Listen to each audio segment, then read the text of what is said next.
আমার সবচাইতে বেশি অপছন্দর জিনিস এখন আমার খুবই পছন্দ। সজনের ডাঁটা দুইটা চোখেও দেখতে পারতাম না, কিন্তু এখন দেখলেই মনে হয় একটু মাছের ঝোল করে খেতে পারলে দারুণ মজা লাগতো। আসসালামু আলাইকুম এভরিওয়ান, আপনারা সবাই কেমন আছেন? আমি আলহামদুলিল্লাহ ভালো। আজকের ভিডিওটা রান্নাবান্না থেকে শুরু করেছি। বাজার থেকে সজনে ডাঁটা নিয়ে আসছে, আমার শাশুড়ি মা বসে কেটে দিচ্ছিল, আর ওই দিক থেকে আমরা অনেক বড় বড় পাকনামি করছিলাম, মানে আমি আমার জামাই বাচ্চাটা। তাজা তাজা ট্যাংরা মাছ দেখে মনে হলো 2-3টা ট্যাংরা মাছ পুকুরে ছেড়ে দিই। মাছগুলোর যেহেতু পেট ভর্তি ডিম ছিল, কেন জানি মনে হচ্ছিল এই ডিমগুলো হয়তো বা পুকুরে ছাড়লে অনেকগুলো ট্যাংরা মাছ পাওয়া যাবে, তো সেই কারণে আর কি মাছগুলো নিয়ে চলে গেলাম পুকুর পাড়। বাচ্চাদেরকেও ডেকে নিলাম, আর আমার ছেলেটা মাছ দেখলে ও এমনিতেই খুশি হয়ে যায়। যারা রেগুলার আমার ভিডিও দেখেন তারা হয়তো বা খুব ভালো করে জানেন। তো বাচ্চাদেরকে নিয়ে এই ভালো কাজটা করলাম, কয়টা মাছকে ছেড়ে দিলাম আর ওদেরকে একদম বাঁচিয়ে দিলাম আর কি। তো মাছগুলো সুন্দর করে চলে যাচ্ছিল, দেখেও আমার খুবই ভালো লাগছিল। একটা তো একদম যেতেই চাইছিল না, খুব জোর করে গিয়েছে। এই তো আমার ছেলেটা আমাকে রেখে একা একাই উঠে পড়ছে। তোকে বললাম দাঁড়াও, আমাকে নিয়ে যাও। ও তো একা একাই উঠতে ব্যস্ত, মানে পাকনামি ছাড়া আর কোনো কাজ নাই ওর, সারাদিন দুষ্টামি আর দুষ্টামি। ছেলেটা এত বেশি দুষ্ট হয়েছে কি বলবো,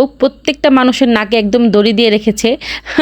তো যাই হোক, এদিক থেকে বাচ্চাদের মাথায় একটু হেয়ার প্যাক লাগিয়ে দিলাম। অনেকগুলো আপুই আমাকে বলেছিল ছোট বাচ্চাদের মাথায় এগুলো লাগিয়েও না, তবে যার কাছ থেকে কিনেছি সে বলেছে 1 বছরের উপরে বাচ্চাদেরকে লাগানো যাবে, কোনো সমস্যা নাই। মূলত আমার জন্য আর আমার মেয়ের জন্য কিনেছি। মেয়ের মাথার চুলগুলো একটু কোকড়া কোকড়া টাইপের আর একটু রুক্ষ টাইপের ছিল, তবে এটা দেওয়ার পর থেকে না একটু স্মুথ হয়ে গেছে, দেখতে অনেক বেশি সিল্কি হয়ে গেছে। সত্যি হেয়ার প্যাকটা খুবই ভালো, আমার মাথার চুলে দিয়ে আমি অনেক বেশি উপকার পেয়েছি। তো যাই হোক, হেয়ার প্যাক মা মেয়ে সবাই লাগিয়ে তারপর এখানে চলে আসলাম।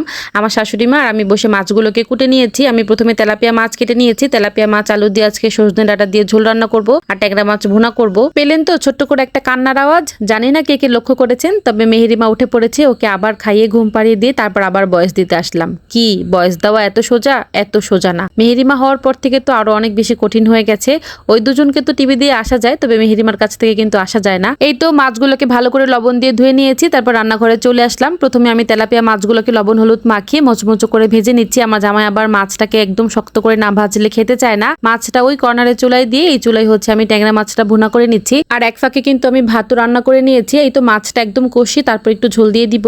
আর এই ট্যাংরা মাছটা একদম তাজা টাটকা একটু ঝোলঝোল করে রান্না করলে কিন্তু আমার কাছে খুবই মজা লাগে। অনেকে তো ভেজে রান্না করে, তবে এই টাইপের মাছগুলো আমরা একদমই ভাজি না। যদি না একদম অনেক বেশি পুরাতন হয়ে যায় তাহলে। ট্যাংরা মাছ দিয়ে খাওয়ার জন্য আমার জামাই আবার সিম নিয়ে আসছিল, তবে আজকে একটু ভুনা করে নিয়েছি, পরবর্তীতে ওর জন্য সিম দিয়ে রান্না করে দিব। তো যাই হোক, ভালো করে মাছটাকে কষিয়ে ঝোলের পানি দিয়ে দিলাম, কয়েকটা কাঁচামরিচও দিয়েছি। আর এই ফাঁকে একটু তরমুজের জুস খেয়ে নিচ্ছিলাম। আমার জামাই আবার তরমুজ এনে ফ্রিজে রেখেছিল, ঠান্ডা ঠান্ডা তরমুজ দিয়ে 1 গ্লাস জুস করে দিয়েছে। আমার জন্য না, সবার জন্যই করেছে। তো আমি আবার রান্না করতে করতে 1 গ্লাস খেয়ে নিলাম। আগে না সজনেটা আমি একদমই খেতে পারতাম না, আমার কাছে তেমন একটা ভালো লাগতো না। তো আমি কি করতাম, তরকারির থেকে ফেলে ফেলে দিতাম। তারপরে ইদানিং অনেক বেশি ভালো লাগে। আসলে মানুষের রুচির পরিবর্তন হয়, সেটা আমি আমাকে দেখেই বুঝতে পারি। যে জিনিসটা আগে একদমই বাজে লাগতো, খুবই অপছন্দ ছিল, সেই জিনিসটা কিন্তু এখন খুবই পছন্দের হয়ে গেছে। তো আমার কাছে তো সজনে ডাঁটা দিয়ে আলু দিয়ে এভাবে করে ঝোল রান্না করলে অনেক বেশি মজা লাগে, প্রায় দিনই আমি রান্না করে খাই। তো আজকে তেলাপিয়া মাছ দিয়ে রান্না করলাম, এটা দিয়েও কিন্তু খুবই ভালো লেগেছে। জানি না অনেকে তেলাপিয়া মাছ পছন্দ করে না, কিন্তু আমার তো খুবই ভালো লাগে। আমার জন্য তো আমার জামাই বড় বড় তেলাপিয়া মাছ কিনে নিয়ে আসে বাজারে পেলেই, কারণ আমি খুবই পছন্দ করি। এই তো আজকে রান্নাবান্না এতটুকুই ছিল। পাতলা মসুরির ডাল, ট্যাংরা মাছের ভুনা আর হচ্ছে সজনে ডাঁটা দিয়ে তেলাপিয়া মাছ,